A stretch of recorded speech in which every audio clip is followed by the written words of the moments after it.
హరే కృష్ణ. శ్రీమద్ భగవద్గీత సాంఖ్యయోగం 2వ అధ్యాయం 69వ శ్లోకం. యా నిశా సర్వభూతానాం తస్యాం జాగర్తి సంయమి యస్యాం జాగ్రతి భూతాని సా నిశా పశ్యతో ముని. మరొకసారి.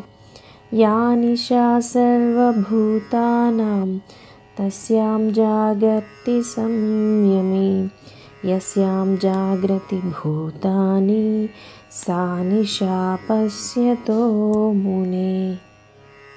భావం: సర్వభూతములకు ఏది పగలో అది పండితునికి అజ్ఞానపు రాత్రి, మరియు సర్వభూతములకు ఏది రాత్రియో అది అంతర్ముఖులైన జ్ఞానులకు పగలు. వివరణ: అందరూ నిద్రపోతున్న సమయంలో ద్వంద్వాలను సమానంగా చూచేవాడైన స్థితప్రజ్ఞుడు మేల్కొని ఉంటాడు. అలాగే అందరూ మేల్కొని ఉన్న సమయంలో ముని అయినవాడు నిద్రపోతాడు.